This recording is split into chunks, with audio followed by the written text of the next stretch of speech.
Council, Thursday, April 16th. All items listed are for discussion only. No action can or will be taken. All of the members of council are here. We have one item for discussion, and that's the review of the proposed fiscal year 2010 operating budget. Commonly, we will ask for citizen comments after the presentation by the staff member. However, we are going to have opportunity for public comment on the 22nd. And that's the reason for that meeting. But if anybody today would like to comment, we'll make room for that. Would anyone like to comment? Or would you rather wait till the 22nd? 22nd of April. Okay? I may want to make a comment because I'm going to be out of town. I see a couple people, Mayor. Okay, so it looks like there are two that would like to comment. I do not want to fail to give you that opportunity. Joe, is that correct? Possibly, and this is the first time I've seen it, so Okay. Okay, and Gary. So those two may want to make a comment. Okay, so I'm glad I asked the question. Okay? All right, so let's get underway with Mr. Fishbottom. Thank you, Mr. Mayor, members of the council. Today we will review this agenda. We'll have a revenue summary, which is basically a repeat of last month's presentations to you. There's no surprises in here other than the fact that it's not a surprise that it continues to fall off the face of the earth. Fiscal year 9 and 10 revenue and expenditures, we will review those. We will review the fiscal year 9 and 10 additional budget considerations, and these are items that are beyond the scope of the current budget, and so we need to consider putting those into the budget. The budget shortfall, which right now, as you'll see, is at $13.9 million. We will then discuss the strategies to close that gap, and there basically are three strategies available to the City Council. One is budget reductions, of course. Two is the use of reserves. And three is the addition of new revenue sources. And then hopefully we'll have some good spirited council discussion and dialogue and some direction to us if we're headed in the right direction or not. First is revenue summary. This shows the unprecedented economic climate that we are in right now. The 2008 budget shows revenues of $88.3 million. The 2009 budget went down to $73.7 million. The budget for 2010, believe it or not, is $56 million. So there has been a drop from $88.3 million to $56 million in the 2-year period. This is one of the major factors that is affecting the budget. It's the general fund revenue budget and forecast. As you'll see, the $88.3 million in 2008, the $73.7 million in 2009, and the $56 million, in 2010. What happens then is the recovery. Our best projections are that it will be relatively slow. And so the yellow are projections, and it says that basically our economy was so overheated as far as the construction of housing and commercial property that there is so much out there in inventory that it will take time to absorb it. And so we're not seeing a big rush to come into the city at the time that this all comes to an end. So we're projecting a slow recovery.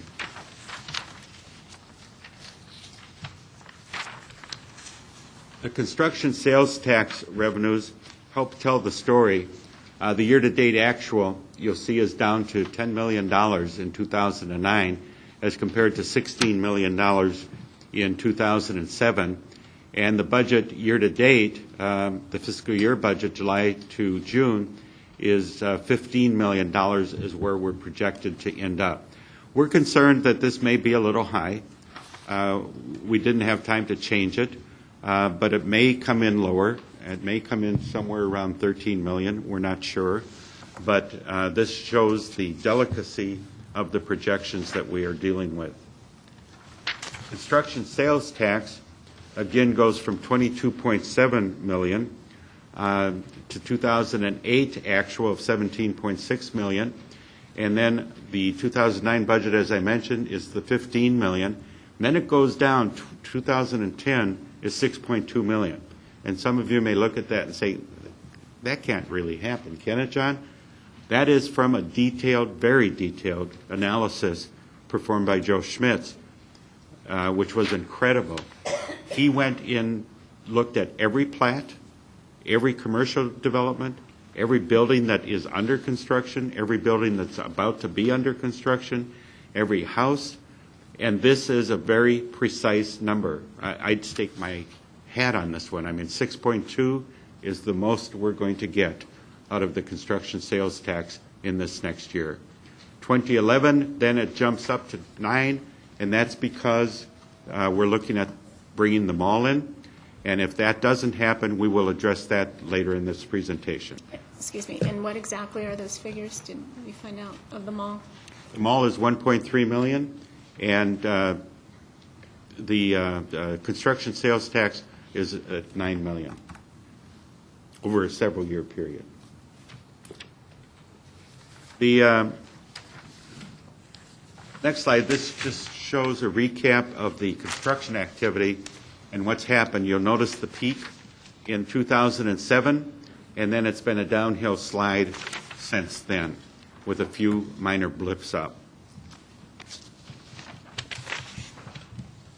That's reflected in the permit and plan review fees, and that's gone from 13.2 million to 12.2 million to 11.6 million in this year's budget, and we will be collecting, and we believe that this is firm, that we will make this, but we will be collecting 4.7 million opposed to a budget of 11.6 million.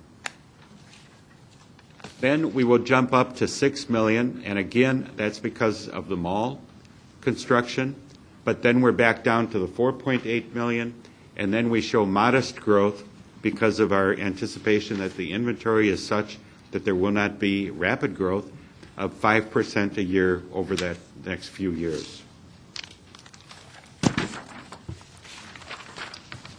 Okay, the fiscal year 09-10 expenditures. This summarizes the revenues for the fiscal year 08-09 budget and the 9-10 budget. Primary property tax is fiscal year 08-09, 4.9 million, and it's shown to go to 5.4 million, which is a 12% increase. Everything else is a decrease. Sales tax, non-construction, is down 6%. Construction sales tax is going down to $6.2 million. That's down 59%. And don't forget, that's down from a figure that was a lot higher, the 22.6 million. So it's down a whopping, 80% or so. State shared revenues are down 13%. This is beyond our control. It's money that the state shares with us from property or from income taxes over the previous 2 years. Permit and plan review revenue is down 48%. So the total revenues that the city is expecting to receive was $73.7 million in 08-09, and it's $56 million in 09 and 010. That's a decrease of 24%. Part of the influence here also is that we're dealing with the ballpark partners default that we have to deal with in the budget. That's $2.5 million, as you'll recall. Lehman Brothers loss, which we've reviewed with you previously, the bankruptcy, which cost the city about $350,000 right now. And the Montage Development Agreement default, which costs the city approximately $2.8 million on an annual basis. Yes. Do you want questions while you're doing this? Feel free to, yes. The primary property tax, we're anticipating a 12% increase in that. Where's the 12% coming from? If we've seen valuations decrease 20% in the last year, where are we seeing? We haven't seen valuations decrease from the assessed value standpoint. the valuations have gone up to coming. about, pardon me? Yeah, the houses have increased. I mean, and it's basically because of commercial property. Our assessed value is up. Really? Yeah. Okay. It is- What about the 1 billion to 800 million? It is for 09-10, but it's not for 10-11. Yeah, that's because It's it's 2 years, there's about a in- 2-year. Okay. it's in arrears. You're going to see it. We're going to see it in 10-11. Yeah. We'll see a decrease. Well, I don't know. I wouldn't say we'll see a decrease, but we will see much less of an increase. 'Cause we- It says decrease. Did it? Okay. It's fairly significant. 24% on mine. Well, mine was way down. I was shocked. I mean, I Well, was yeah. insulted. They were down. I mean, it Yeah, wasn't. that's, But that's But the just your collection, personal. the collection of it and the pass-through takes 12 to 24 months to get to us, is what you're Yes. telling me. So we're not going to see that 1 billion. Larry, could you come up and address that? Always in arrears, Yeah. always in It's the arrears. next year, so ours shows an increase. At least my house did. Yes, sir. The fiscal year 2009, 2010, secondary assessed valuation decreased by 1.8%, but the primary always lags the secondary. And that's what John was referring to. The primary actually increased during that period of time to catch up. There was about I want to say about a 400,000 delta between the secondary and the primary, and in theory, those two work together. But there was a nominal decrease in the secondary, and the primary worked up closer to it. And that's why this is the statutory amount. Does that answer the question? Thank you. Fiscal year 09 and 010 general fund expenditures, the adjusted base budget is $52.5 million. This includes the $3 million budget reductions that occurred during fiscal year 08 and 09.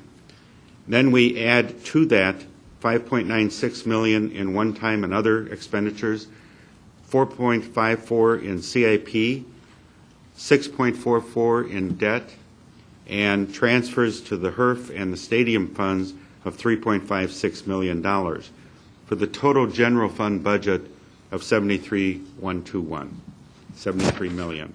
and John, the CIP amount there, that's contractual obligations pretty much, isn't it? Yes, it is. That's contractual for, $2 million that we have to pay for the 303 project, I think it is. And the 1.5 million roughly for the MC-85 and a few others. But yes, they're contractual items. Okay, step one reductions. This is for the fiscal year 08. This occurred in March of 08, the month before I got here. Fiscal year 08-09 base budget was $79.8 million. It was adjusted to 76.7, which was a decrease of $3.6 million.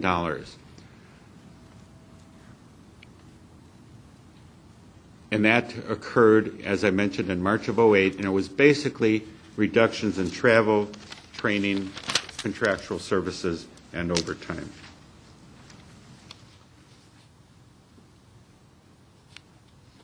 Then the base budget reductions, we, as you'll recall, had the department directors offered up 6 positions in the city in order to get 6 new police officers into the system. And so we froze those 6 positions that the department directors offered up, took the 6 police officers. We froze all positions citywide, and justification had to be submitted in detail to the city manager before any new position or existing position would be authorized to be filled. The employee merit plan was suspended in 08 and 09, and that continues to this day. And the 2% market adjustment was reduced to 1%, and since then it's been eliminated, and that's for fiscal year 08 and 09. In fiscal year 08 and 09, we added 14 positions. 6 of them were the police department that I referred to, and 8 of them were in One of them was in IT security, and 7 were in the ballpark to gear up for the operations of the spring training facility. Where do you have that? Mine says 20, it says 22. What says 22, You Frank? said 14. He's looking at that top line, that 1.6 frozen position. You're looking at the wrong page, Frank. Look at the page that's up there. Well, that's the one I just put up there. That's the page that I was referring to. The 22 I'm going to talk about right now. Okay. But the 14 is on this other one? These are my notes on my presentation that you don't have. So I'm trying to explain what is up here and what that's Maybe if you just comprised tell us of. the name of the page you're going to, and that would eliminate that. Well, the 14 positions, I guess I need more explanation on those. We hired 6 police officers. Those were the 6 police officers that were swapped out in effect for the 6 department director offers of the people within the city organization. So those were 6. We hired you authorized one IT administrator, and that was 7. And then we hired 7 for the ballpark operations gearing up, and that was 14. Okay, got it now. Thank you. Now, this next page, which is 15, I think. Yeah. My glasses just... Okay, and here in December of '08 then, what I did was we froze 22 positions, and that produced $1.6 million in savings. We reduced overtime by $260,000. We reduced travel and training by $139,000. $473,000, we renegotiated the sheriff's contract for the Sonoran Valley. $330,000, we reduced the fire staff in the Sonoran Valley overtime savings. $1.2 million, reduced equipment and maintenance. $19,000, we reduced meeting expenses and uniform costs. And $452,000 in other expenses we were reduced.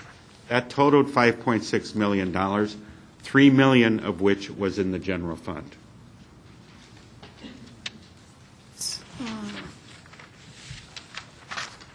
Okay. Okay, I'll ask later. I didn't add that up right. I got 4.4 million and all that. Okay. This is the positions that are frozen. I won't read them. You can look at them at your leisure. This is the same as we've presented previously. That's page 16. Page 17, other strategies. We have part-time job sharing program. We had 1 employee participate in that. We had redeployment of employees and staffing changes. 13 employees were reassigned to other areas. And then we offered a voluntary separation program, and 6 employees took us up on that. Page 18, this graph depicts then graphically the story. Yellow represents the base expenditures. Pink represents the expenditures after the budget reduction of $3 million. And the blue is the steep revenue decline that we're experiencing and the gap that we're leading up to having to fix. Page 19, this is just a review of, again, of the earlier slide, so I won't review it. It's just $52 million down to the $73.1 million is the budget. Outside budget considerations, additional budget considerations. These are items that are not included in any of the base budgets. We have $400,000 estimated for legal fees that we need to incorporate into the budget. Workers' comp increase of $120,000. Police MDCs, mobile data communications equipment, that's computers in the police cars, $210,000. IT licensing, you'll recall that the city was caught in an audit of the Microsoft Corporation that we owed $250,000. Well, actually, we owed $1 million for licenses, and so we reached an agreement with them that we would pay $250,000 per year over a 4-year period. IT phone system upgrade, $150,000. General fund match. You approved Monday night the COPS grant for the 10 people. This $50,000 is the COPS grant, brings the officers in at entry-level salaries and we have a sergeant in there, so this is to help make up that difference and some other things. VISTA program, public safety and housing, we have 18 people that have been approved for the VISTA program. That's a federal program. It's in excess of $1 million over a 3-year period that the city will be receiving for this, and that's for a match of $20,000. John, explain the employees that are involved in this program. I don't think I can, Dick. The VISTA programs I'm familiar with, you apply for the job, they pay about $25,000 a year, and they also pay benefits, and then you do what assignments you have, and they have to be towards housing and public safety in our particular circumstance. That's about all I can tell you right now. Liaison with the federal program. Yes. Yeah, it's totally a federal program. Thank you. The graffiti removal, we've enhanced our budget by $50,000. We have not had sufficient funds in the budget in order to deal with this. We have gone to a one-stop shop under Sean Bradford in the Public Works and Water Resources Department, and we have gone to a private company that we've been experimenting with for the past couple months, the same one that Avondale uses. They take a truck out, remove it within 24 hours, and they can mix and match paint right there on the site so that they won't have these walls with different colored paints on it. It works great, but we estimate that will cost about $50,000. Then two decreases to the budget. Our holiday pay, the firefighters stepped forward and offered us some additional savings that we could achieve by making some adjustments to the personnel rules. And so we very much appreciate that from the fire department, and we are implementing that. And then secondly, the project managers and art specialist chargebacks. This is something that Rob has talked about, and we have in the budget $400,000 that will be paid by the projects back to the general fund for the project managers doing the work. And also on the art specialist, we will charge that to the art funds that the city is transferring from the general fund. John, on the project managers, what is our total anticipated CIP budget next year? I don't know. I will have to get back to you on that. Yeah, because I'd like to hear what that number is compared to this in terms of a percentage. So what you want is the percent, okay. Well, because I mean, in my mind, I brought this up the last time we sat around this table talking about budget, but in my mind, I think 3 to 6% kind of management fee, and if we're talking about this $50 to $60 million capital improvement program, I don't think it's anywhere near that, Rob. it's anywhere near that. John, could someone here answer the question, though, about CIP for that year? For 09-10, what's Give our us an CIP estimate. budget? It'd be easier if they didn't, but sure. Kenny here. 50 plus million? Well, I honestly don't know. 60 million is in the building, right? Right. So, I know I didn't bring this up earlier, but I'm I mean, we'll get back to you. no, that's fine. I'm the more a little. we can discuss today in specificity, the better off we are. I think that would be good to have that answer. We can. I mean, if you need to get back to me and respond in a yellow paper to the council, when I think about project managers managing a $60 million or roughly 60, for some reason I got $65 million in my head on CIP. Well, you're thinking of City Center, which is $67 million, yes. Okay. But, okay, we'll Jim Nichols, could you get me that figure before the end of today? Thank you. What? No. Well, The city only has one project manager that's on staff, but the project management fee comes from the company that has 4 or 5 managers that are managing the project of the city. So you're only getting 13 to 15% of the management fee. I understand. Total. I'd like this question answered, and if I we understand. could do that. I understand that, Gary. Okay, We- let's keep it at this. We will try to, I would appreciate that if I could finish this presentation. We have these,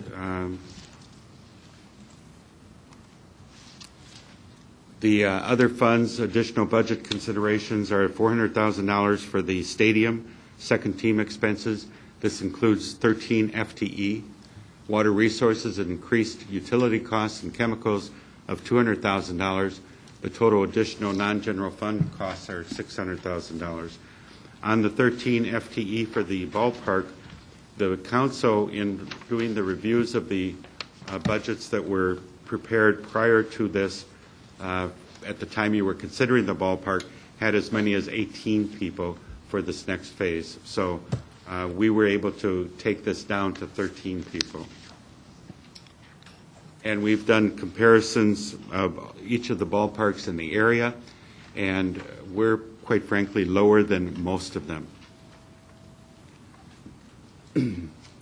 Projected budget shortfall. So we have budgeted revenues in of $56 million with transfers of $4 million, so total revenues of $60 million. Budgeted expenditures of $69.5 million. Add transfers out of $3.5 million. And the total uses for the general fund are $73.121 million. That produces a budget shortfall of $12.869 million. And then you add in the budget considerations that I reviewed with you of $1,065,000, and so that's the $13.934 million budget shortfall. This now depicts it graphically. The estimated $13.9 million shortfall is the revenue decrease, is the dark blue line. It looks black up there. The dark blue line is the revenues, and the expenditures are the purple line, and that produces a $13.9 million budget shortfall. With the $5.9 million in cuts that I've just reviewed, that would move the line down to where the yellow line is, and that would produce the budget shortfall would be the area below the yellow line. What you have to look at then is increasing the revenue resources that would be available to us, and that would be an additional $4 million that are recommended to you this evening, and that would leave then the bottom part to fill with reserves, or $4.7 million.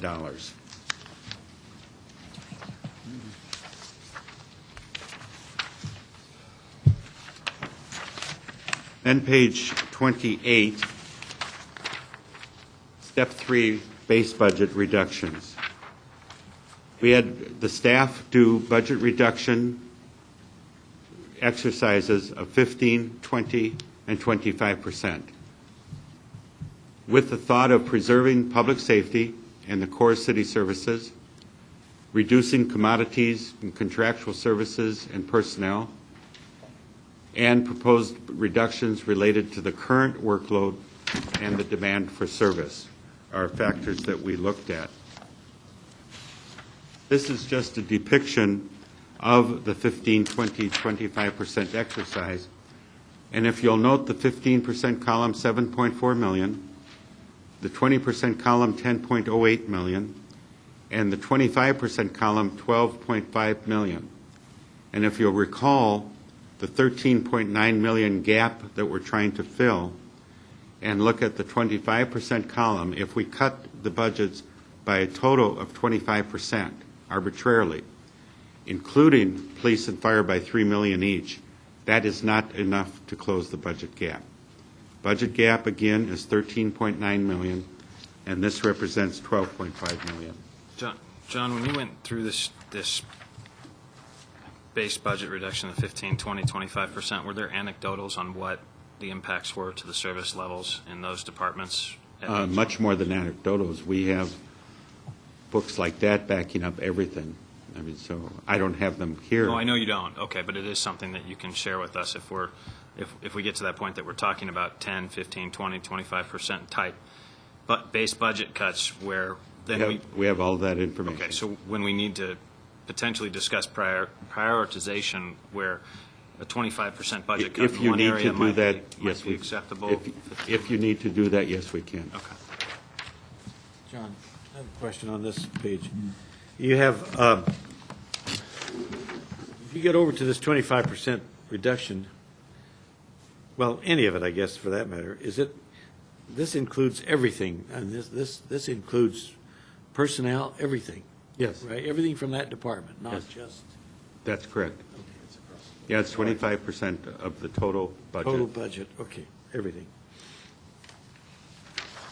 This represents the non-general fund, the same exercise. It represents 15% is 3.8 million, the 20% of 5 million, and the 25% of 6.1 million. What we did then was take a look at, okay, what does this transfer into full-time personnel? Total general fund cut 7.4 million, plus a non-general fund cut of 3.8 million, for a total 15% of 11.2 million, would result in, this was from the exercise, so these aren't recommendations, but these were identifications of what would happen, anecdotally, Rob, and it's 62 people that would be affected, 62 FTEs would be affected by that kind of cut. At 20%, it would be 92.5 people, and at 25%, which again is not enough to support the city, and the 13.9 million gap that we have, it'd be 123.5 people.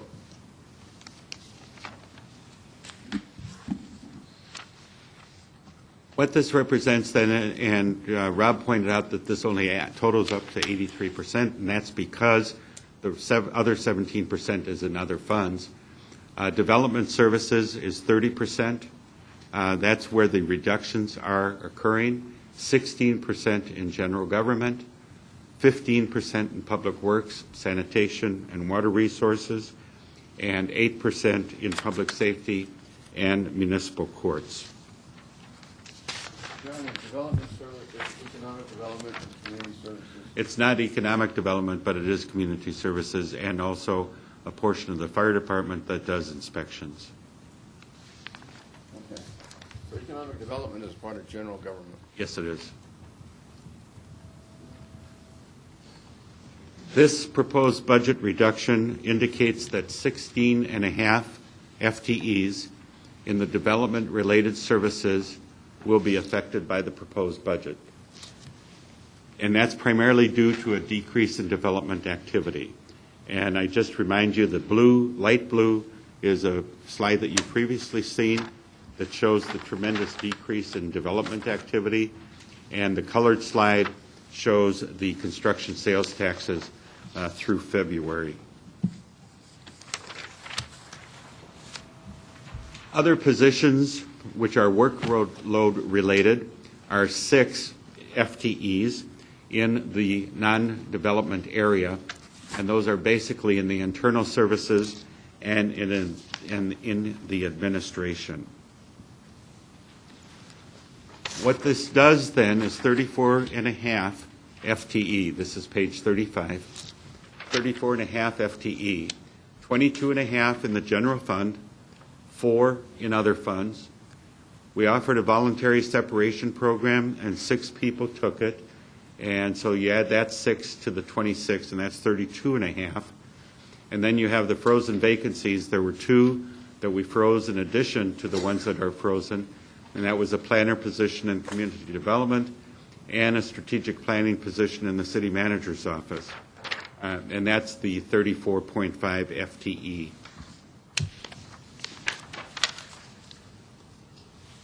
In addition, about 3 weeks ago, I found it necessary to eliminate 9 total part-time and temporary employees, and they were given their notice, 2 weeks' notice, and so they are no longer with the city.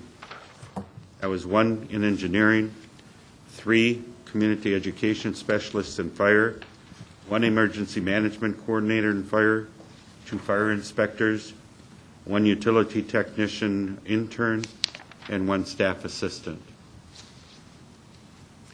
Other budget reductions that are personnel related include no merit increases or cost of living adjustments. And I only point out that other cities this past year have implemented increases. And so we are getting to the point, they aren't this year, but we're getting to the point where Once we come out of this, we will have to recalibrate our pay plan. And so that will be one of the things that's necessary for the city to address. We have suspended the employee tuition program. We warned employees that they will be paid for tuition reimbursement for classes if they're already registered, but they will not be reimbursed in the future while this is suspended, so that the employees won't get into the classes if they can't afford it themselves. Reduction in training and development, and insurance plan design and changes, and reductions in employee rewards and recognition budget. No key city services were impacted due to those changes. Base budget reductions other, this was reducing staff training $500,000, reducing outside services and consulting $800,000, reducing utility budgets $200,000, reevaluating lease space $220,000, and that included the public safety training and recruitment building on Western Avenue. We have moved out of that building, which we were leasing. It was about $2,000 a month, but it was scheduled to go to, I think, to $8,000 or $10,000 a month. So fortunately, we were able to, since we moved the courts here, we were able to move that into a city building over at the old courthouse. And we eliminated some storage units that we're leasing. We went down from 11 to 6 and things like that. And then deferred maintenance and repair. Page 39, we have really been successful in reducing the health care costs that the city's experiencing. Our insurance committee has done a fantastic job. We received an increase of 24%, something like that. They immediately started negotiating and were able to get it down. I don't know these percentages, but like to 16%. Through some additional work, they were to get it down to 8%, and then some additional work, they were to get it down to 0. Thank you. Then we also, Dean Kogenhauer also met with them and got it down. We're actually getting back $200,000 this next year, less than the budget that we have. So we actually can reduce the budget. So they've done a fantastic job. That includes a $270,000 primarily through the health care plan design changes that the employees came up with in the insurance committee. So the insurance committee deserves a huge thank you from all of us for what they've done. John, do you know what serious charge changes were made that affects the employee's health? I cannot answer that, Dick, no. I can sure let you know. Do that. Okay, thank you. And we still have the health care services that we were giving, the public, for the employees, where they could go to the fire station and get their... Thank you for asking that. We actually improved that from 3 days a week to 2 days a week because it's been so successful. That's part of this $270,000 increase. And so we are now going to have it on a 5-day-a-week basis, yes. Yes. Could you just review that for the audience, just exactly what that is? We have like a sick call. I mean, somebody, if they aren't feeling well, they may show up at the fire station and get checked by a doctor's assistant, a physician's assistant, and the physician's assistant can prescribe drugs or refer people to a medical doctor. And so we try to take care of, I don't want to call anything minimum, but minimal discomfort and stuff prior to them really getting sick on a sick call type basis.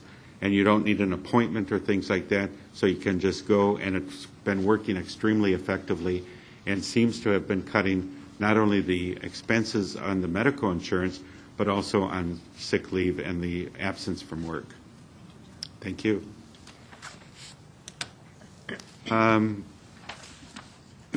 Okay, Rob asked the question. The 09 and 10 capital improvements budget is $56.7 million. The general fund portion is $4.6 million.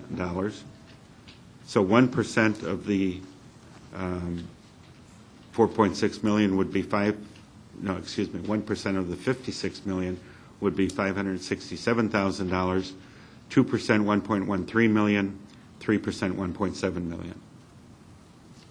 56.1 again? 7.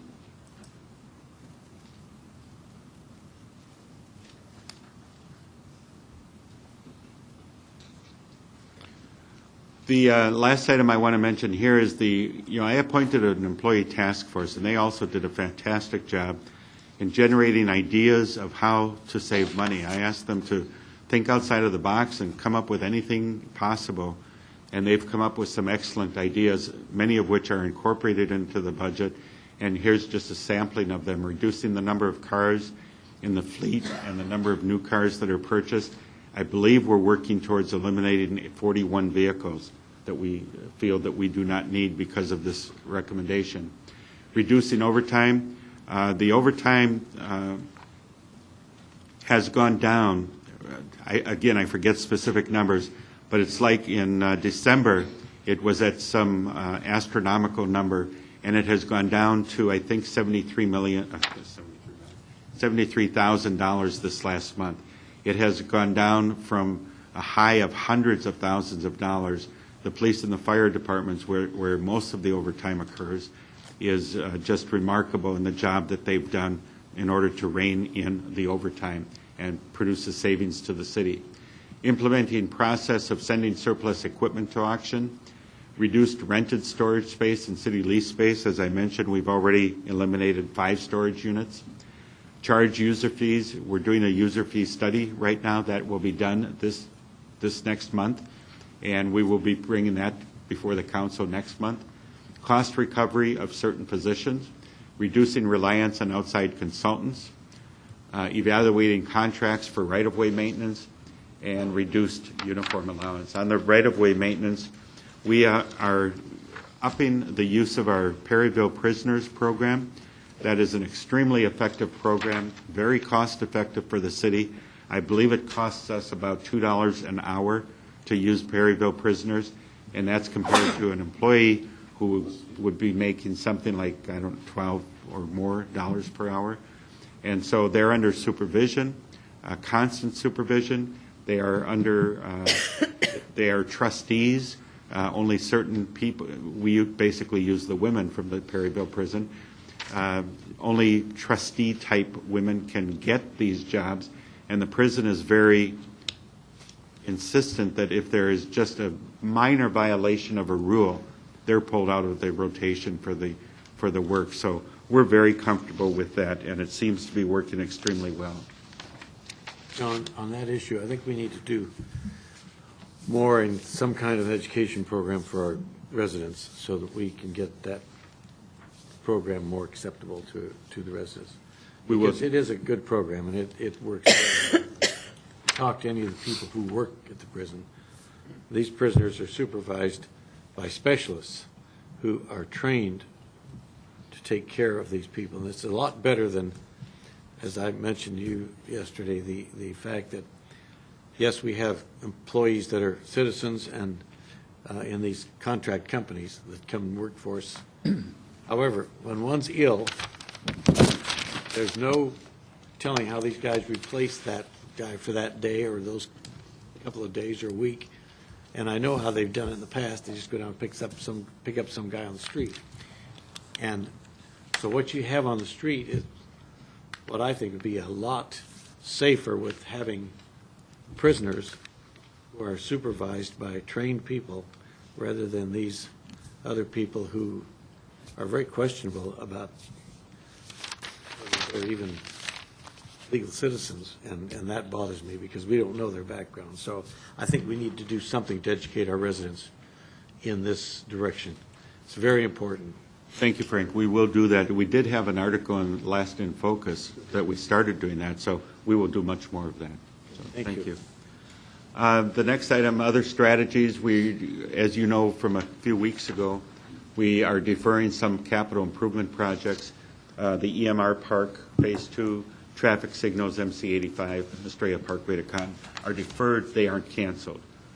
The staff costs being allocated to the CIP, seeking additional grant opportunities, reducing deferred road maintenance. We are taking the road maintenance down a notch, but we are not going to damage the roads such that we'd have to replace them and mill them because that's far more expensive. But there will be a slight decrease in road maintenance. Reducing scope of city center project by $600,000. This is the general fund monies that were going to go into the city center. We have removed that from the budget.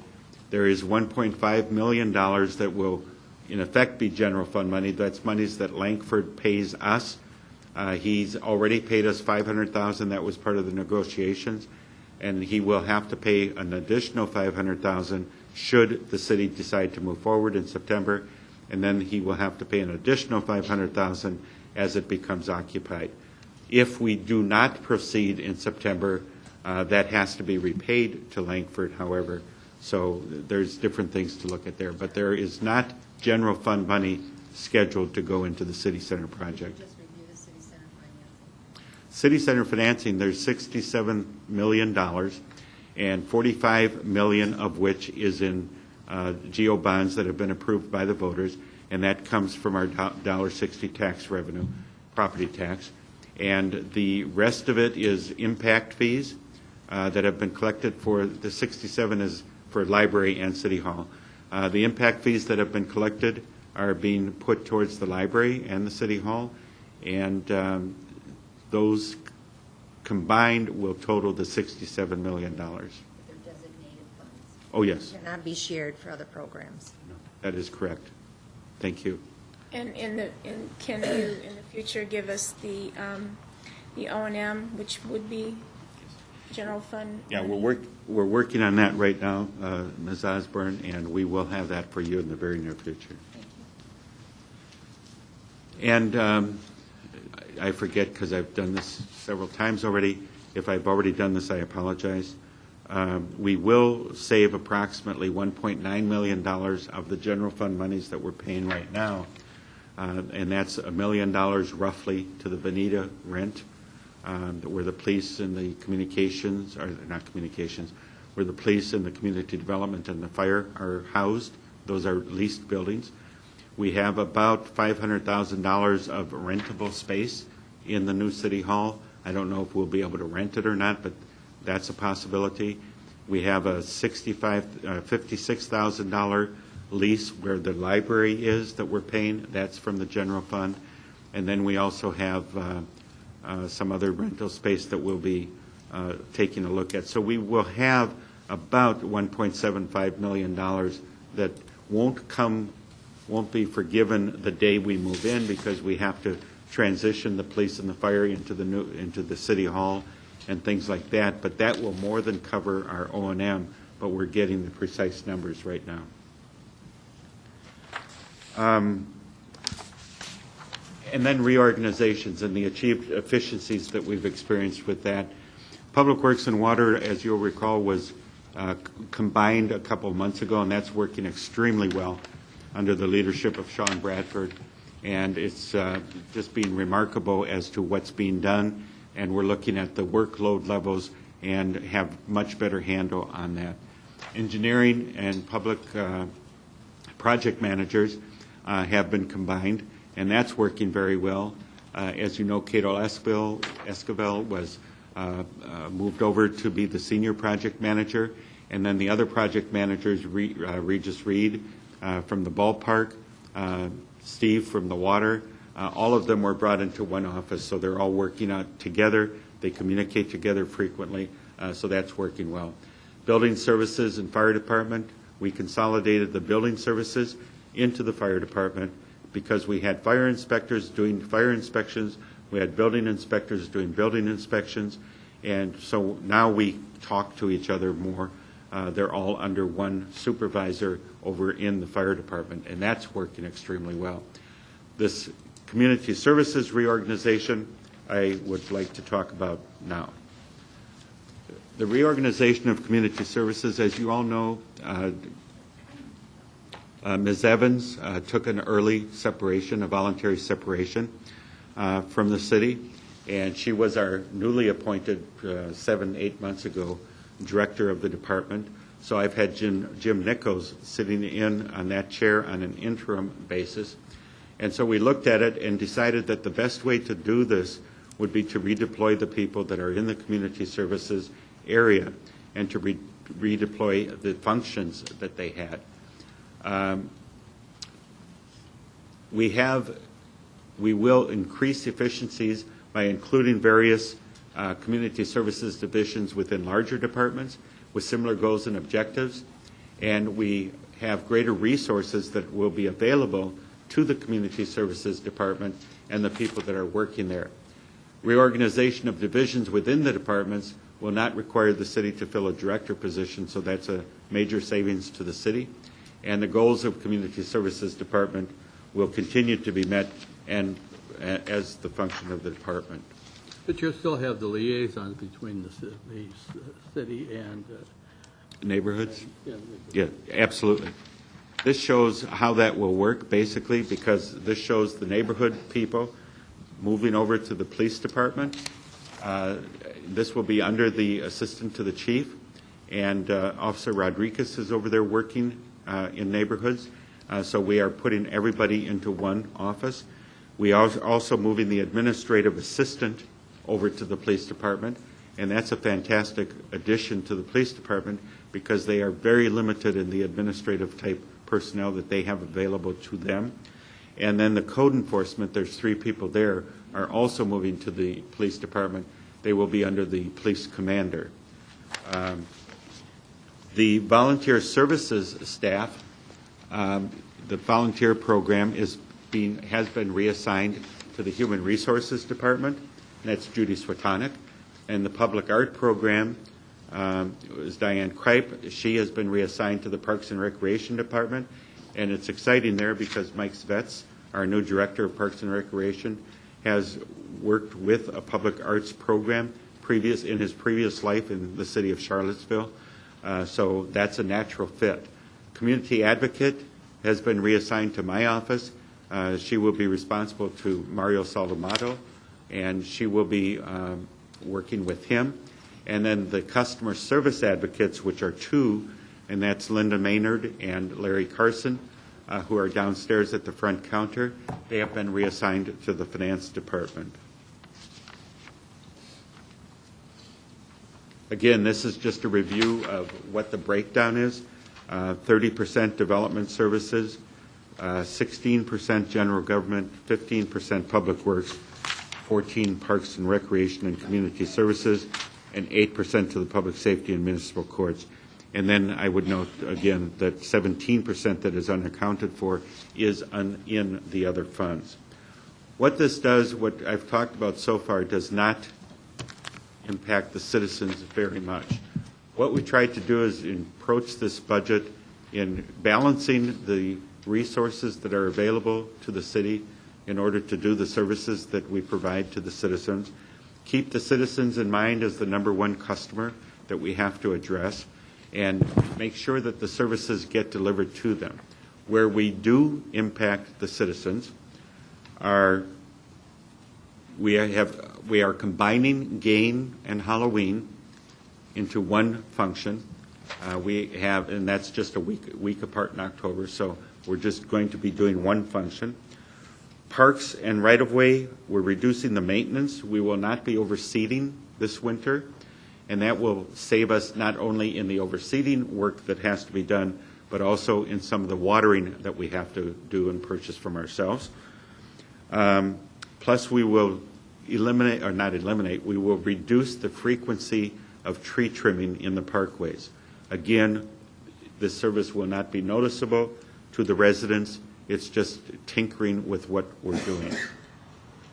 Canceling the IGA with Litchfield School District for maintenance of Thomas and Turney Park has been eliminated, and that programming has been relocated to the ballpark. The skate park will no longer have skate guards present in it. We will talk, Joanne suggested, and I think this is a great idea, that we talk with the YMCA, being our neighbors next door, and they will help our recreation people who are also next door monitor that facility during the day that they're at work. And then in the evenings, we will have rovers, and the weekends we will have rovers checking out the skate park. We don't believe, I've had experience with skate parks previously that were unmanned with no problems. We believe that the skate park has probably gone through its growth cycles such that it will not cause a problem. If it does, we will immediately react to that and take care of that problem. John, as I said to you earlier, I'm just concerned about the liability here. Dick, I appreciate that, and I think we'll take a look at it. My experience has always been that we have so much liability as it is already that changing something like this doesn't affect our liability. But I will explore that with Rourke and get back to you on it. I would think that the watching over it, and if we go back to 200 kids a day, we will have to go back to some kind of patrol, but just monitoring it at the time. Yeah, we will. I think we only had that when we had the combined activity of skateboards and bikers. I think that's changed the scene considerably. And it probably has, yes. And we will watch it carefully because we're very aware of the problems that we have experienced in the past. So, Well, that's my concern. thank you. We explored the opportunity of private sector involvement there at all. Skate competitions and even though we don't allow bikes in that park per se, it was built in mind with that. And No, it was not built. No. It was not built in mind for that, so I'm going to let you know that right away. No, we haven't, but we will take a look at that. it could be used for that, for a competitive environment. I don't mean to go back to the debate of mixing it. That's not my point. My point is it could be used for competitions. It's definitely of I know the we caliber were to do that. approached by a person who wanted to look at that, so we will dig out his or her name and take a look at it. The only thing is, and I would like this checked, and that's why I'm sorry I jumped on you like that. I apologize. Okay, two followed. So. I get that way, is that I don't think structurally it was. The I don't coping think was the a ridge problem. around, The I don't coping. know the Coping, right, but terminology. the occasional use I of don't it. think that was designed for bikes. And so if we do that, then we need to know that we will add to the repair of this. Have to be practically redesigned. I'm talking one-time events here. Gosh, anyway, neither one of them. Nobody stepped on a skateboard up here except myself. You got a lot of reaction from us. Anyway. Oh, come on Don't you now. go there, Aren't you I just? didn't stay on it, but I stepped on it. That's okay. Tripped over my son. This, again, is a slide we went through, so I'll skip over that. This shows the budget strategies where we are right now. Again, the revenues, the deeply declining blue line. The base budget on the top, I guess that's pink or purple. And then the expenditures minus the 5.9 million in reductions that we've talked about, showing the gap that still needs to be filled. So then we turn to new revenue sources, which we're suggesting could fill part of that gap, $4 million. You're I'm on 47. page 49 right now. 49? I'm on Moving 47. forward. I was on 47. Sorry. Okay, there's 49. Again, these were reviewed with the council just a couple of weeks ago.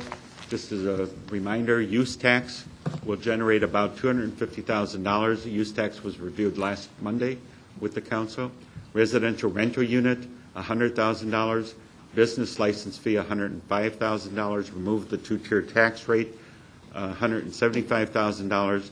User fees, this is a study that's being done right now, so we don't know how much this will generate. So in effect, we put $50,000 as a placeholder, but there will be something that comes out of that the council will be able to deal with. And then an economic development reimbursement. We have some bond money that's available that can be spent only for economic development, and so that would generate approximately $735,000. Then there's two potential options: increasing the general sales tax rate by 0.25%, and that would generate $2.1 million, or increasing it to 0.5% by 0.5%, which would generate approximately $4.3 million. And several council members have asked me, well, won't that put us over 10%? It will put us close to 10% if the governor has her way and gets the 1% sales tax to be approved by the voters. That would move it from our present 8.3 to 9.3. And then if we were to increase it by 0.5%, it would be 9.8%. So it's still below the 10%. But not if you go to the restaurant. That's correct. And we did check on that. Oh, yeah, for restaurant. It'll be 9.8 plus 1.5, so 10.8, 11.3. And we did take a look this morning at, okay, what if we reduced the restaurant by 1.5, so it'd be lowered to 2.5, and increased the general sales tax to 2.5. What that will cost is that if we reduce it by 1.5, the restaurants, we will lose approximately $1.3 million. If we increase the rest of the general sales tax to the 2.5, we will gain $4.3 million, and so there'd be a net increase of $3 million if you take out the $1.3 million that you're taking away from the restaurants. So, Jim, we checked that, and that's what the impact of it would be. Thank you. The use tax, which was reviewed with the council a week ago, I think, and that recommendation is for $250,000. I think it's less now. Yeah, it's $250,000 that we think that it will bring to the city. We did look into exemptions and the fact that could this be an economic development incentive or whatever. We checked other cities. It has not been used as an economic development incentive. It's in existence in most other cities. It would be available for us to contract out if a company wanted it to be contracted out. We could enter into a development agreement to forgive them of that. We also checked with the CTCA, and yes, they did view it as an economic development incentive. They have not implemented their program of storing drugs and stuff on site that they were talking about, because they are planning to move into inhabiting that area. So they are moving forward with their plans to take over the rest of the hospital and finish it, so they aren't going to be able to do that. But they said, yes, they viewed it as an economic development incentive. The other, there are a lot of exemptions in that about different equipment in that for different companies, but the private hospitals are subject to the use tax. Did they express an opinion of frustration one way or another? I don't know.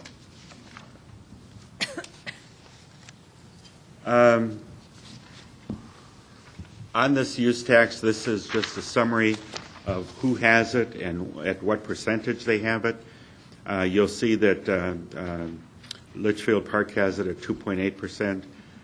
We went through all of this last week. So Phoenix is at 2%, Peoria is 1.8%, Glendale is 2.2%, and Avondale is 1.5%. We also updated other cities in the valley because there's an east side to the valley also. And under there, let's see.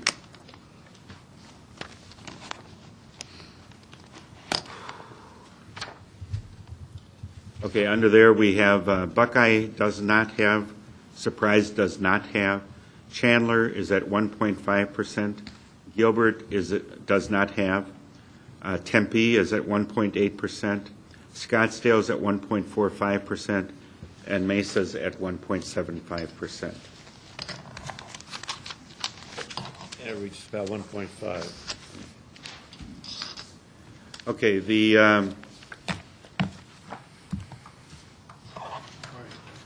this is page 52. This is the residential unit rental. We began taxing residential real property rentals in 1988. The tax imposed on property owners with 3 or more rental units, and Goodyear's privilege tax is 2% on these units, and there is no state or county sales tax on residential units. This shows the other cities that have it. Avondale Glendale, Peoria, and Buckeye. Business license fee, this is page 54. Currently, we don't have a fee. We have an ordinance requiring businesses to be licensed, and our compliance is pretty good. And it's a great way, as you saw recently when Ms. Osborne asked us how many businesses have gone and come in the last year, we were able to produce a pretty good report, which surprised me, of the number of businesses that have started in Goodyear versus the numbers that have left Goodyear. It was a net gain over the year and a half, I think, the period that it covered. But we don't charge a fee for that. We have one person in our finance department who handles business licenses, but there is no revenue to offset that cost. And I'd like to go back to that residential rental tax. Oh, yes. Because I see most of those, am I correct in reading this material, that most of those residential unit 1 unit taxable too, so. Yes, you're reading that correctly. And then the three are the Phoenix, Collison, and Litchfield Park and Goodyear. The business license, we had 2,700 renewals sent out in December of last year, and I think that 2,500 has now been updated. We've basically got them all back in. Here's a review of what the fees are: 65, 50, 75, 50, 60, 45. We're the only ones that don't charge a fee, and we're suggesting that there be a $50 fee for this business license, and that would bring in about $105,000 and allow us to pay for the administrative expenses that we incur for that service. I see that, back on that last slide, the special event / swap meet license, we're the lowest on the board. Is there reasoning behind that, or is? The reasoning is because it hasn't been addressed in a while. We are, right now, Rourke and Sarah are working on finalizing a special events ordinance that will help us address issues like the incident that came up just recently with one of the local businesses and the events that they want to hold and other things, and it will also address things like this. So we will be bringing to you a recommendation in the next few months, and it will undoubtedly cause an increase or recommended increase in the fee. The two-tier, we currently have a 1.2% tax. This is 56. That applies to all items exceeding $5,000. And what we're recommending is that this tax rate be increased to 2%, which in effect eliminates the two-tier, or to raise it to 2.5% should the council agree with our recommendation to have a sales tax of 2.5%. And that's estimated to generate at 2% $175,000 annually. Can I footnote the special event permit discussion? Oh, sure. With maybe having the differentiation between profit and not profit? Sounds, Well, I yes. think that's, I mean, traditionally, I think Sure. we've kept it pretty low because most of our special events have been nonprofit-oriented groups such as New Life Center or YMCA and that Okay. sort of thing. I just wouldn't want to normally hit them right Okay. now. Thank Well, you. I think that's a good point. I just saw what a Difference. Big difference it is, and so I wondered what was the reasoning. This is just a review of the two-tier tax rate. It shows Avondale at 1.5%, Collison's at 2%, and Goodyear's at 1.2%. Nobody else has the two-tier tax At this time, at this because time. they've all got budget problems, so we may see a change. The general sales tax rate, this shows the tax rate for, the sales tax rate for everybody going across the board. We are not the highest, but you have Litchfield Park at 2.8, Surprise at 2.2, Tolleson at 2.5, Peoria at 1.8, Avondale at 2.5, Glendale 2.2, and Phoenix at 2%. And then you also have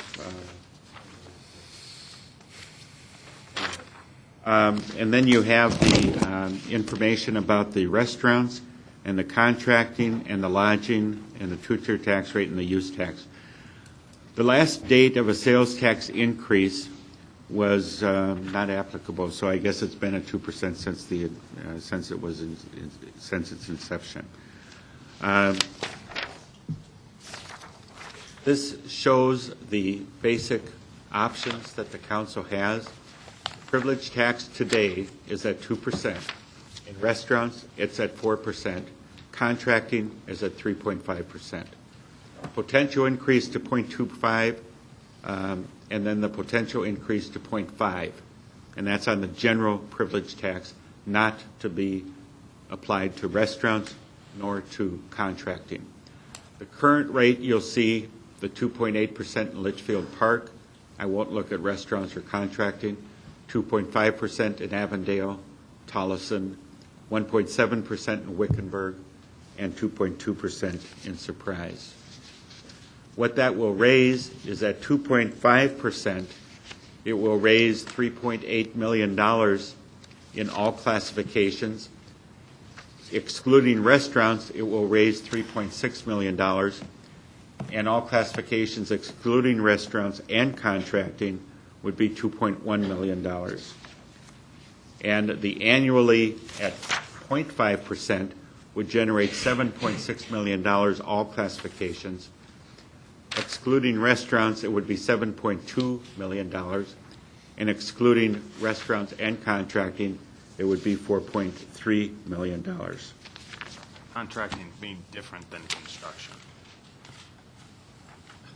No, it's construction sales tax. That's what I thought. But it yeah. is. Thank you.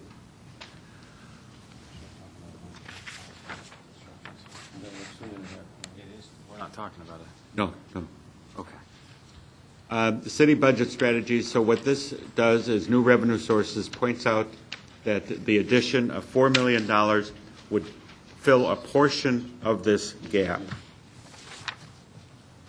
And then that leaves the amount of $4.7 million that would have to come out of the reserve funds.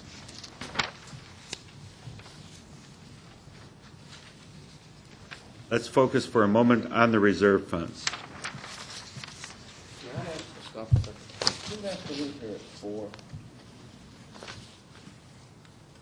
Okay, because we need to have significant council discussion before then. We'll have to leave with you on this one, if that's all right. I need 15 minutes to change for engagement, so. It's I by need- 5. Well, we need, okay, if we could just move quickly, then we got to, council has to discuss this. We're going to approve or disapprove the final budget, so we can get our points. On the use of reserve funds, this shows what the use of $8 million of reserves would do. This assumes no new revenue being approved, so no sales taxes. And so we'd have to use $8 million in order to balance the budget. The line across, it's blue, but that shows up as black, is at $16 million. And that represents the line that our charter requires our reserves to be at. And that's 4 months of operating expenses of the prior year. And that happens to be $16 million. As you see up there, there's $20+ million available right now. And that's the $20 million fund, rainy day fund, or whatever you call it, that we have talked about periodically. So assuming no new revenue, we'd have to use $8 million of reserves to balance. Dick? But anything coming out of reserve, you got to remember that you got to be made up, right, in the next year. That's, well, not next year necessarily. 11, 12. I believe that the charter allows us reasonable time. Yeah, but reasonable time. But yes, it has to be replaced. It's one-time money. And as you'll see, assuming no new revenue, using $8 million, in 2011, we're way down at, well, 4 or 5 million, and in 2012, we're in the hole. So, and that would be hard to come back out of. If we had a 0.5 cent sales tax increase, we would use $4.7 million of reserves to balance the budget, and that would keep us above the magic line of $16 million by $1 million or $2 million. And it would allow a little easier time to dig out of it as we go into the future. If we had 0.25 cent sales tax increase, we would have to use $6.3 million, given the parameters that I have set forth this evening, or this afternoon. And that would be required to balance the budget, and it would leave us below the 16 million, but not by an awful lot. But the next year would be a little harder to dig out of, and then we'd go into the hole, if the projections are accurate, in 2012 and 2013. Importantly, these are one-time monies. They aren't self-recreating, and so that's why we'd have to also present a plan to you how we will get back out of the use of those funds. Just to recap finally then, you have the estimated budget shortfall of $13.9 million. If you adopt what we're proposing, you'd cut $5.9 million from the budget, and that would still leave a shortfall of the 13.9 minus 5.9. If you approve the recommendations that we've proposed to you on the taxes, and that is a 0.5 cent sales tax increase, and then the other smaller ones that are recommended, that would produce roughly $4 million. And it would leave a balance to use to apply of reserve funds of $4.7 million. Mr. Mayor, this is just a table that shows the same thing. Run through it quickly. It's $8 million deficit, a 0.5 cent general tax increase. All other sources are the other ones that were listed. So we need $4.7 million of reserves. The second is if you had a 0.25 cent general sales tax, you'd have to use $6.35 million in reserves. The last third one is if you had no general tax increase, you did increase the other ones that we referenced, you'd have to use reserves by $7.2 million. And the last one is 9.3. That assumes the $8 million plus no mall. So come September, the mall calls and says, hey, we aren't proceeding. That means another loss of $1.3 million in revenues. So we would have no tax increase, and we'd have to use $8.565 million in reserves to balance the budget. Mr. Mayor, members of the council, that's the presentation. Okay, thank you. Appreciate the work all of you have done in that. Oh, may I just, I apologize to the staff that I neglected to thank everybody, Mario, Brian, Jim, Kim Benden especially, Larry Lang and Mark Gaylord and Sean Bradford and Kay Wilkinson have been especially involved in us working through this and working on the budget implementation that is required in order to implement these recommendations. So they have been a stalwart. Thank you. Okay, what I'd like to do now is I want council then an opportunity to ask any questions and limit it to questions and then get those answered, and then we'll talk more declaratively how we feel about this budget. And what we recommend is variation from that. But before I do that, I'd like to get the council ASAP. We had 3 people who wanted to speak. Do you still want to speak? Is it necessary? Wally? I'm going to do it next week. Okay. This is so fun. Joe? One thing I see is, first of all, I think they did an excellent job as far as the detail. In fact, even as Joe, got to go. okay, the question I have is on the reserves. If you get above $4 million in the reserves, it's going to be harder for you to replace those back in. That's the only thing I'd like to throw out there. And you think the $4 million is an important line? Is that it? Yes. Okay, thank you. Gary? My question is, if the tax increase, the sales tax increase goes and all the savings go, will your full-time equivalents personnel-wise remain static at this point in time, frozen, so that no jobs will be eliminated? No. How many jobs will be eliminated? Should I answer? Yeah. Yeah. 22.5 in the general fund, 4 in the other funds, so 26.5 positions. Assuming that this is approved with the reductions, with the sales tax increase, that assumes that all of this happens. If it doesn't happen that way, then we'd have to come in and do additional. Right. You showed basically if you do nothing, you have to reduce it by 125 people. Right. That's fine. That's what I wanted to do. Thank you. Okay, thank you. Let's go around. We'll start with Brenda, but we're going to ask Brenda, we want a more declarative statement from you after. But do you have any questions right now? No, I think John has helped us with that before. Okay. No All right, questions. Frank. This is very good. I think he's done an excellent job. Okay, good. Good. Rob, any questions? I don't think you want me to ask any. I do. No, just kidding. I couldn't help myself. No, I'm good right now. I'm sure through the discussion I'll have some questions, but Yeah, and there's a couple months to still do this. yeah. Okay, Joanne, any questions? Not yet, thank you. Okay. Done. Dick? Just to clarify the recommendation by the city manager relative to where we go. Where do you feel we should go? I feel that you have to go with the recommended increase of 0.5% for the sales tax. I do not support a decrease in the restaurants because I believe that that tax is a tax that is not paid by Goodyear residents as much as it is paid by people taking the I-10 route, people of Buckeye, people of Avondale, people of Litchfield Park. It's already there, so I believe that that should sit there. That would give us the plan, the scenario that I basically presented to you. It will result in 22.5 people being let go in the general fund, 4 people being let go in the other funds. And I would recommend that the council do that from the standpoint of the budget. And that would mean that we use $4.7 million in reserves. And I'd have to talk with Joe and look at what the importance of the 0.7 is, because quite frankly, it's going to be hard enough to get out of the hole from the 4.7, but it's something that I think is manageable based upon the past history of the city and the past likelihood of coming out of this recession in a strong fashion.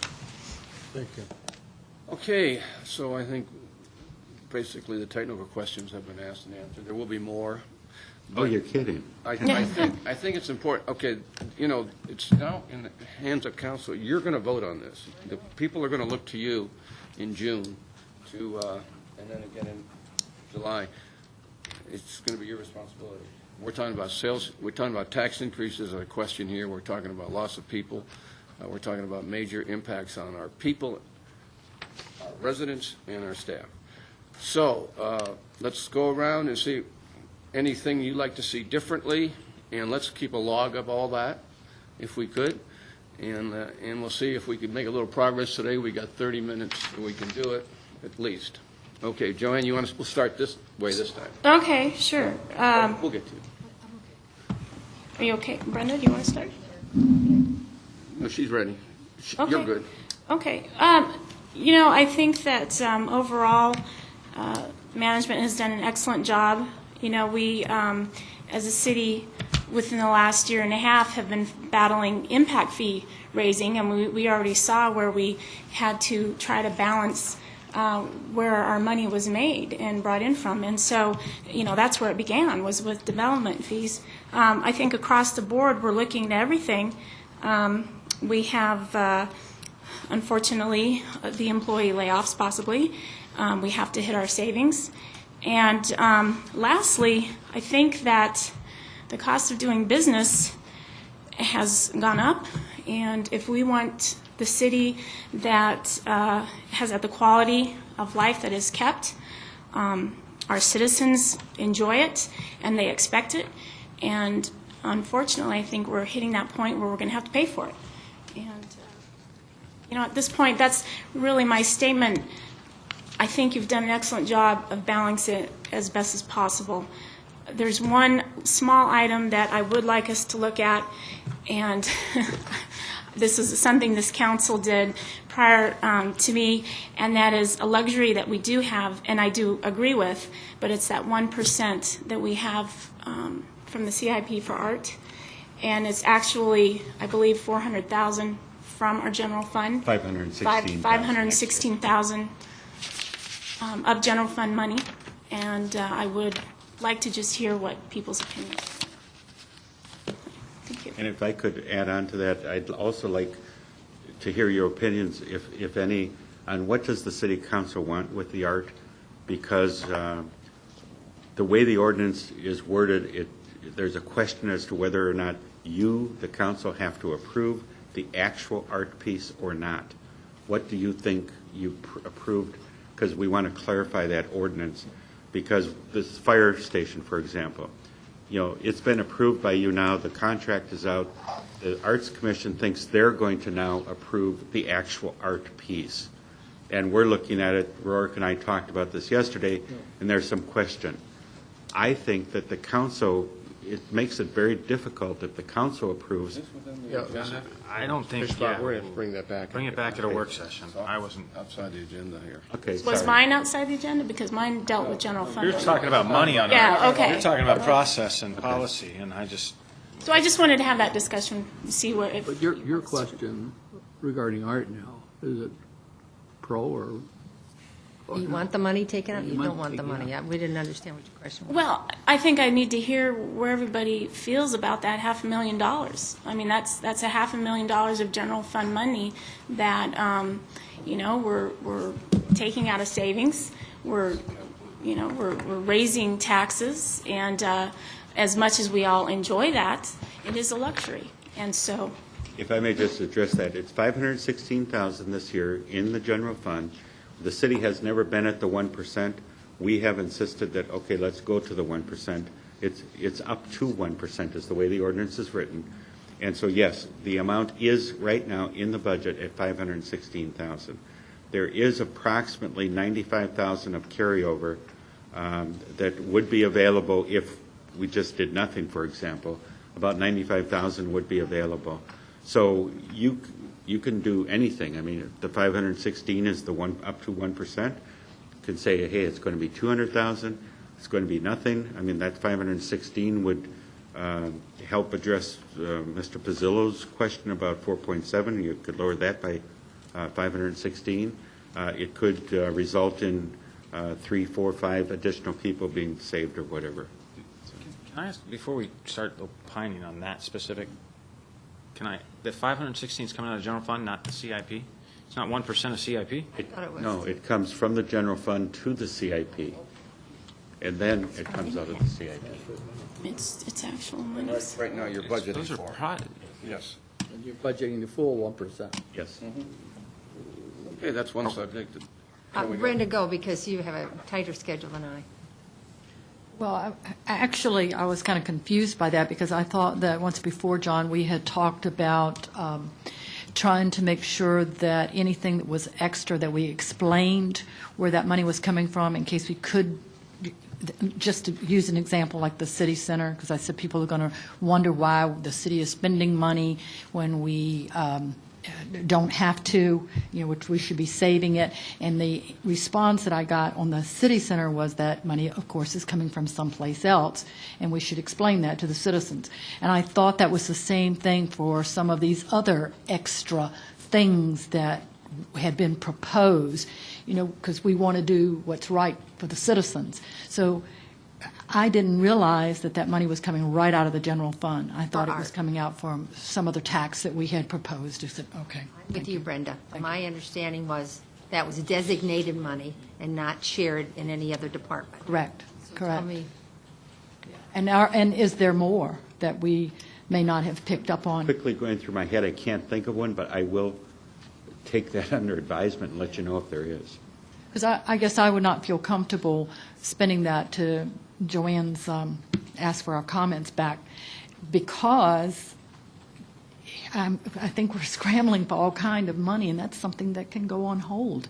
We can say, okay, we'll revisit it it looks like, according to the schedule, in maybe 3 or 4 years, because we're not going to have any extra money up until about 2015. So I don't know. If you can't think of anything else, that's good, but this one kind of surprised me. John, you made a comment about the 500,000 relative to how many employees would that? I'd say use an average of 80 would be probably a safe average. So I'd say that, 80 into 500, and so 80,000, 6. Yeah. Okay, still yours, Brenda.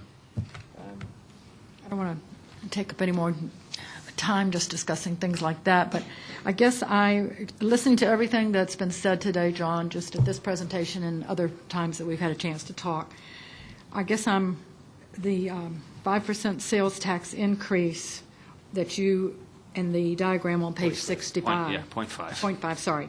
And the page 65 that you have there. It just makes more sense to me because it would actually help us in the long run to do that. I know that we still have the problem of trying to figure out how to increase that money in the general fund later on, but, and I hate to be the one to say let's push out one of our problems because that is going to be a big problem, but looking at it from a logical point of view, it keeps us above the zero line of the budget. We're not below budget, we're right on, or a little above, right on up until 2014. So if all the estimates have come back from the staff, it looks like they've done a lot of studying and scrubbing here, then I guess I feel myself leaning more towards that.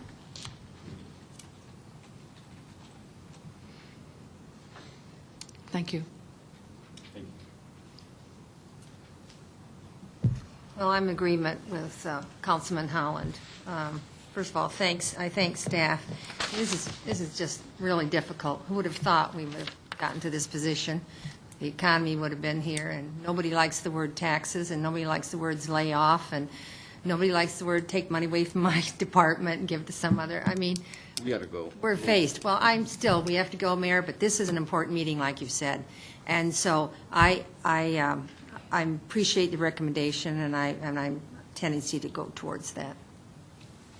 So then, am I hearing from Councilmember Hall and Councilmember Lord, you full agreement with the recommendation heard today, with the exception of the art? Is that I want correct? that clarified, yeah. Okay, all right.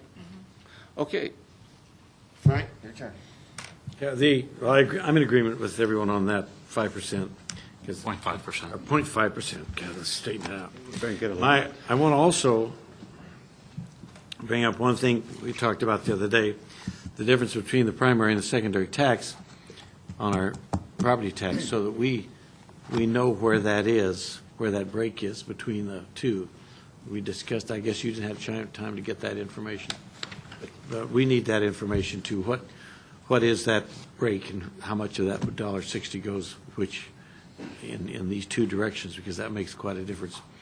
Now, it all comes under the same budget, and in the end, it's still that number of personnel that it impacts, and I'm concerned about that.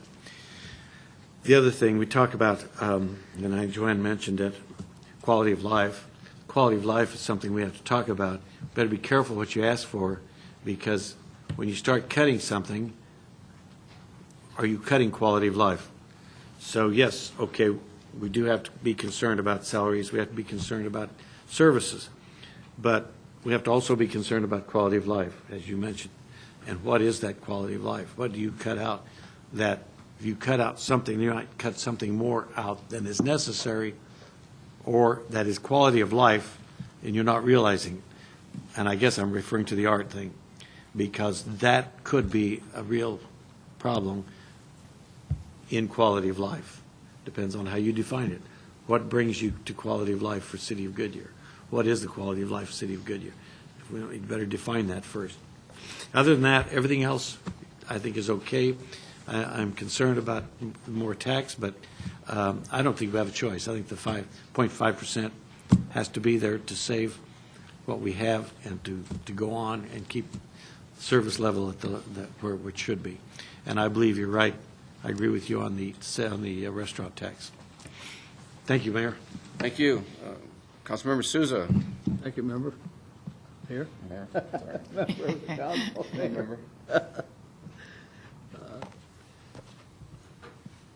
You know, the last 10 years have been fun for me on the council. The last two are going to be. I think we got to keep going here. Okay. Brenda's got to go.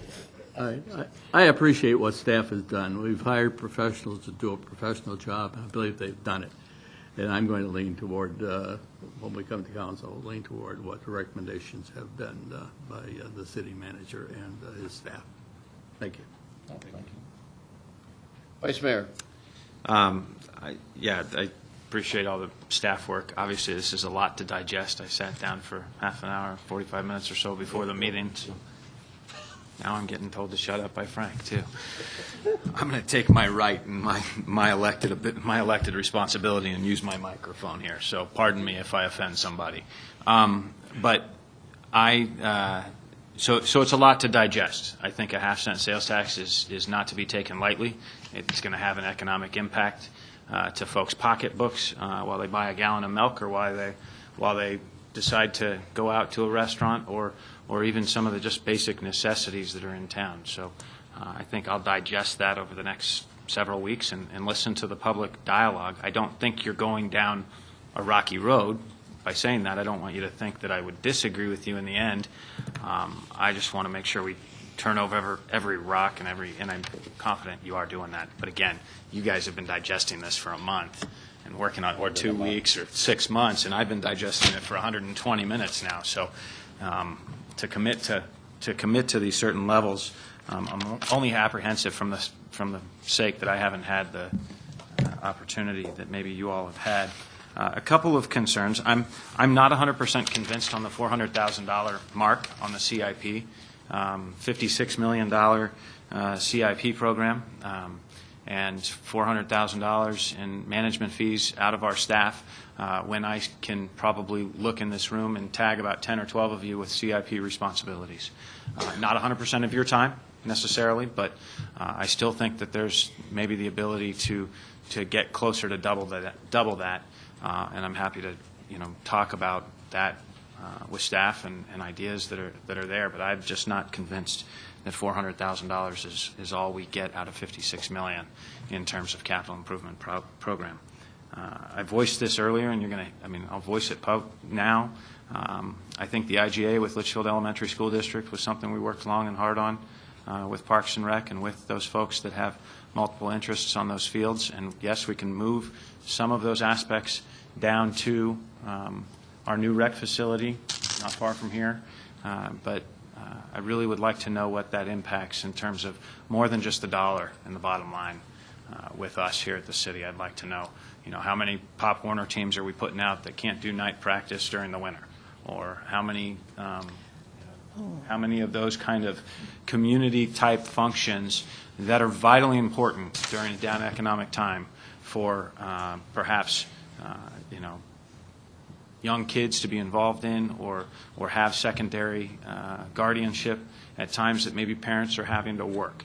And so I guess I didn't quite understand what the full IGA was. My assumption was because they I were- think it's just Well, landscaping. That was right, but it's landscaping, but maybe the fields become unusable. We've got to understand, we've got an IGA with another governmental body that's having the same budgetary, if not Right. worse budgetary constraints than us. So those fields aren't going to necessarily be lit, and they're not necessarily going to be utilized by those teams. So I want to make sure we have a full, understanding of that, and I want to make sure the folks that are using those fields and using those kinds of facilities have a full understanding. Do we have a price tag on that then? We will get. Yeah, excuse me. Evidently, I waived thought, my assumption was it evidently I waived was. some of my time to the vice mayor.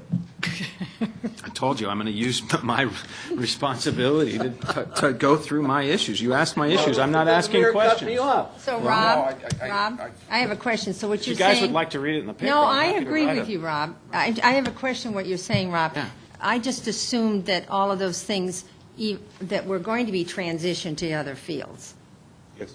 Okay, so that's what... I don't necessarily think the coaches and the staff that's heard the rumblings of that from the other organizations necessarily feel confident about that. I totally agree with you. This is council time. That's what we're paid for. We should stay and get it done. And Rob, just to add, I did say this in the other meetings Yeah, that we had, recreational and that is roundtable that discussion. everybody is going to be called on to sacrifice. This is a really big thing, and this means the families and the kids. So I'm sorry, I'm going to put that out on the table for you.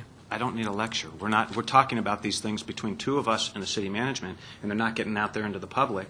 And so I think it's the responsibility of us to have that dialogue here, time constraints or not. So I don't disagree with you. I got to sacrifice like everybody else. I mean, but to me, we've got to take that dialogue that we're having at management and we're having at council and we're having at the mayor's office, and we've got to bring that out to the public. And this is the only time to do it, unless folks want me to write a column. No, what I So- really wanted was, I really wanted us at this point to state in specific terms our agreement and disagreement with what was presented. all of us respect what's been done. We already know that. We love this city. Right now, we have time. We have to accept our responsibility. And it's best that we talk in specific terms. That's my point. And Am I doing that? I thought you've been doing that. Okay. That All was right. my opinion. Thank you. Appreciate that.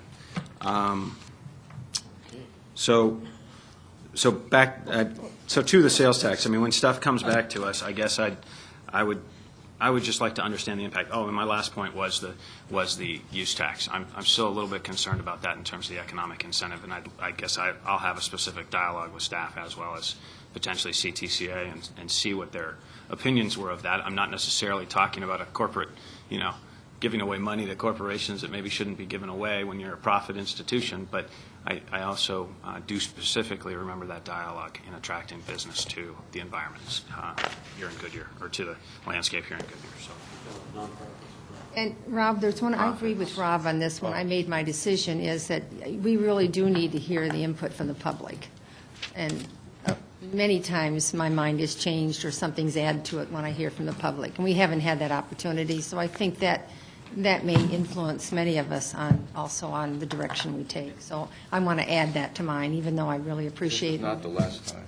No, but I just, And I have a feeling I this just is want gonna it be the stated, most- I'm open-minded. This is going to be the most dynamic budget process any one of us at this table has had to go through. I mean, Dick Absolutely. stated it very poignantly at the beginning. First 10 years were fun. This year's going to be tough.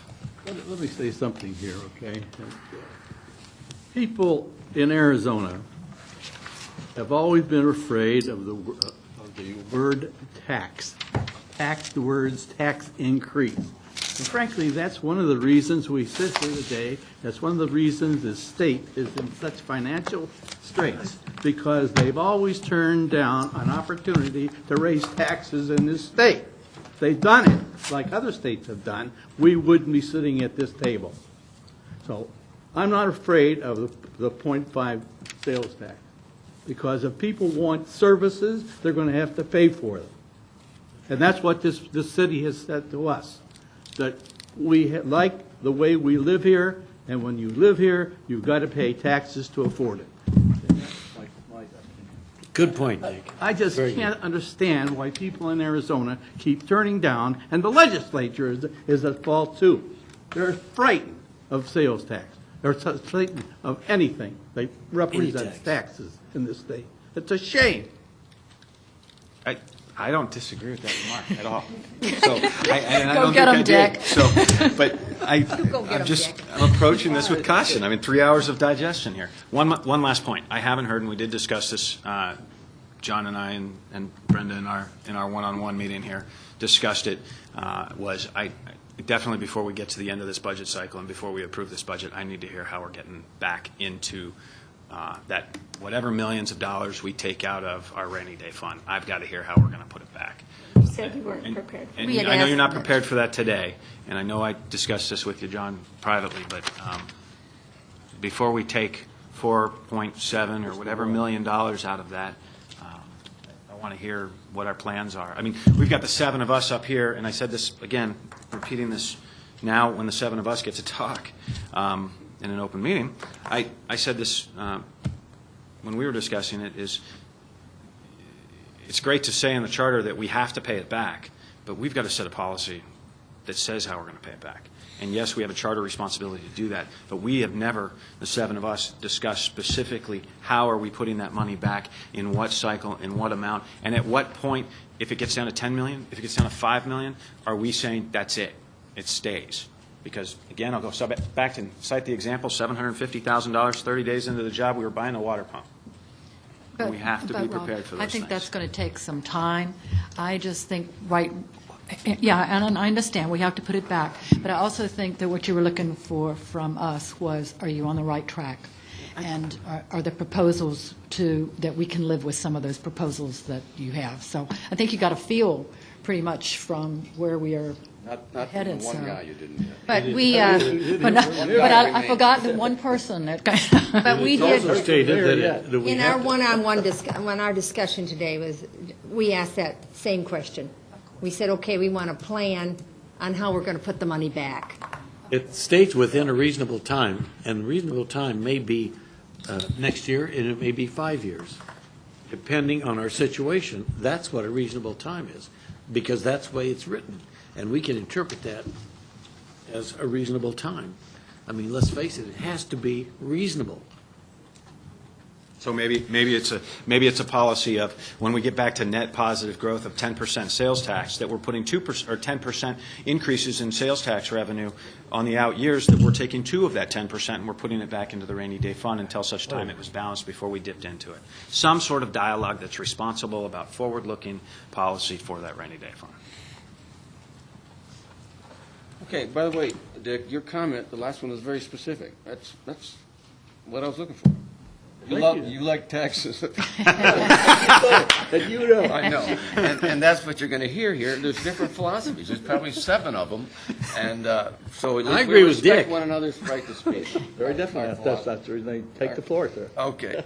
All right. So I've got a couple of quickies here, but they are you different gonna from take some everybody time else, so please give me a chance here. I do not support the budget as it was presented. And I'm concerned about the $400,000 in outside legal fees. I know that may not come true, but it just seemed like a very high estimate to me. I found it interesting that the VISTA is to be used for public safety and for housing, and yet there wasn't that much that I saw coming out of public safety in the way of FTEs or anything else. But I'll get back to that. 2 main recommendations. One is, I think that we have to share this burden.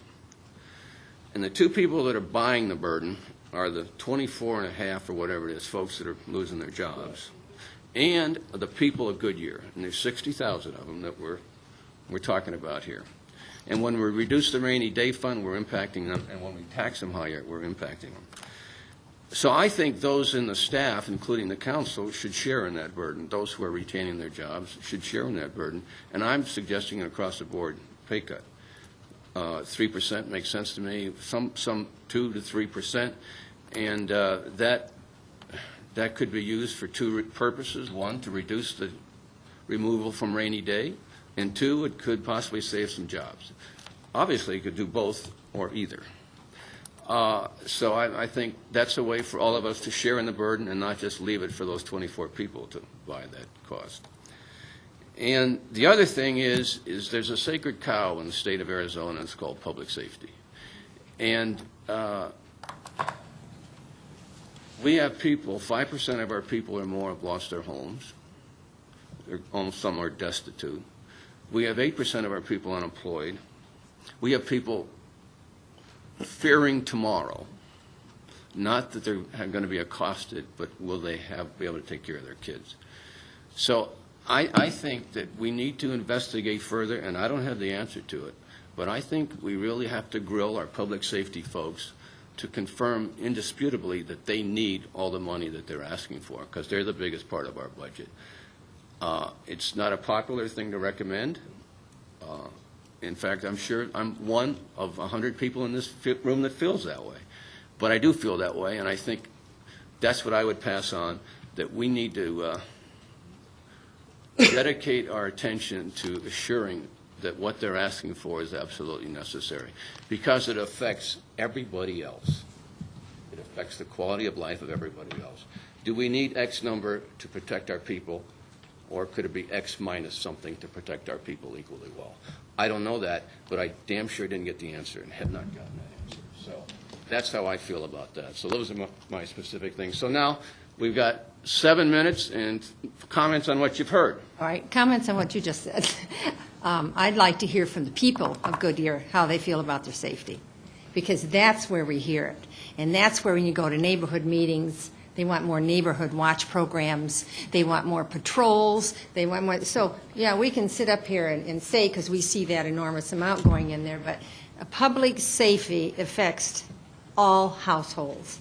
And when somebody breaks down your door and invades your privacy, it makes a big difference. So the people need to come forth on that night on the budget, and if they feel public safety is important, then they need to tell us that. No one's saying it isn't important. Please don't. No, but if you cut it, I'm going to It's be the police amount. It's the amount. If amount. you cut police department, our police department hasn't even been where it should have been. And if we go in and we cut that, and then we start cutting the fire department in areas that we really need, I mean, So I can understand where you think You that, know that you cannot prove a single thing, though.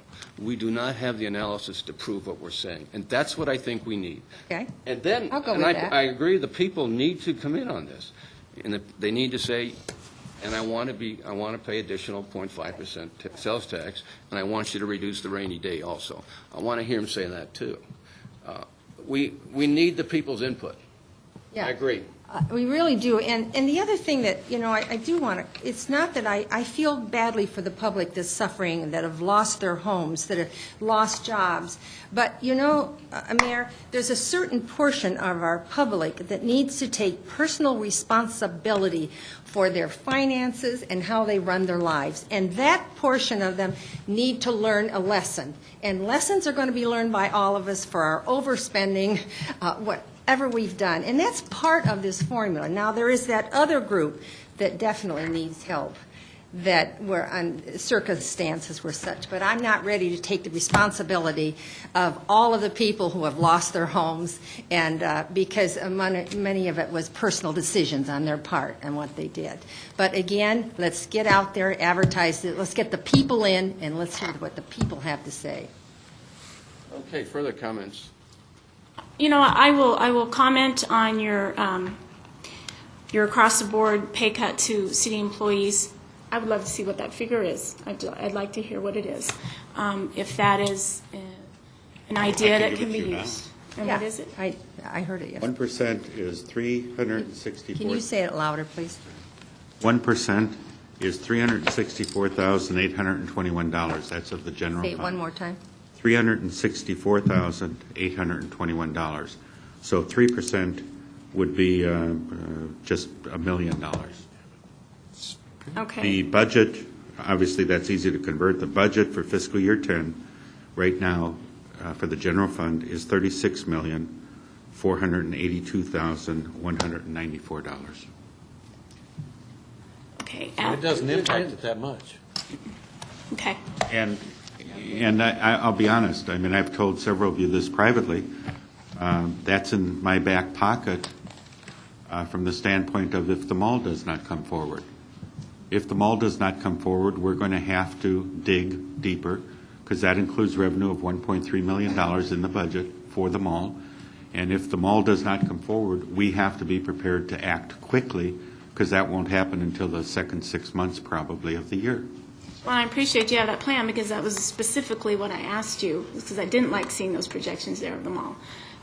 As for the public safety, from what statement was given about overtime and the amount of fire, that cutting that doesn't equal, is that? We looked at the possibility of, these are just possibility scenarios. I don't want people to freak out. We looked at the possibility of cutting firefighters, for example. We looked at the possibility, Montage went south. We added 13 firefighters in order to provide fire protection to Montage. Somebody in the public could say, why don't you cut 13 firefighters? It will cost us $150,000 to cut 13 firefighters because of the way the overtime works. That's a fact of life. I mean, those are just facts. And then time of getting, when you do need new firefighters and police, the time it takes to train. It isn't something you just hire someone one day and, hey, you're on board the next day. It's a lot of time involved in that training. But I think that needed to be put out there. And as far as the police department, I will tell you right now, I believe completely in the broken window theory, and with all the foreclosed homes that we have in our town, and coming from having my own business in an area of Maryville that I saw, and if you want analysis, seeing the difference in 10 years of how a complete area can be impacted by not having things looked after, and the starting of a broken window is it. And so taking police forces off our streets is not the answer. Thank you. And no one's recommending that. I'm giving my No, but I think that feeling the about it. question, I know you're not mayor, but I just think it's a question that you've asked, and it warrants reaction. Well, I know, And so- it does, but reaction needs to be The- related to the comment I made. But he didn't say cut, he said it need to be looked at. Yeah, I know that, but hey, guys, this is an emotional subject. This It is is. not an easy. It- This is not easy on anything that we. And just I'm got. not emotional. Yeah, me too. Brenda, you got to leave soon. What Yes. would you like to say? Well, I'm just kind of jumping into the fray right now because I think what we're talking about when we say looking at the fire and the police department, not everyone in there is on the street. Not everyone there responds to paramedic calls. So there are other ways. Cutting training was like a beginning of that. But there are other things that we could look at in those departments. I'm getting the feeling from staff and from things that John told us today that we are not overlooking anything. Eventually, we'll hear it all, but it just can't all be dumped out here in 1 hour or an hour and a half. So some of it, we have to be a little patient with our staff to dig out all this information, and I'm trying to do that. I think lively discussions are healthy. I think they are. This is, when you sit around this table, Mayor, I think this is one of the most healthy discussions I've ever heard, because people do get a lot of emotion. They do respond to each other. It does pursue the word conversation, and this is what it should be about. It shouldn't be just about, I make a statement, you make a statement, and you make a statement. We need to challenge each other. We need to find out if our thinking is in the right direction. So, hey, I think it was a good meeting, sir. Good, thank you. Scream out amen. Very good. Vice Mayor, you wanted to comment? Yeah, amen. Yeah, there you go. A couple remarks. I think right now there's probably anybody in America that would give up 10% of their pay to keep a job. I think there's a lot of I'm people. not so sure. I wouldn't sure, maybe not anybody, but guess what? 90% of my pay right now pays all my bills. 0% pays nothing. So I think the discussion is a discussion that definitely needs to be, whether it's in your back pocket or whether we have it at the next budget meeting, it's a discussion that needs to happen in terms of the ability to reduce costs and be lean and be efficient, and maybe there is a market adjustment. I mean, I think the market adjustment is coming out in the commercial market without a doubt in terms of employment and that sort of thing, and so you're seeing a correction not just in the purchasing of homes and purchasing of automobiles and interest rates, but you're seeing a correction in overall expenses. And traditionally, we are lower than the marketplace is in terms of the commercial. But I do think it's responsible to have that discussion about that. That I didn't.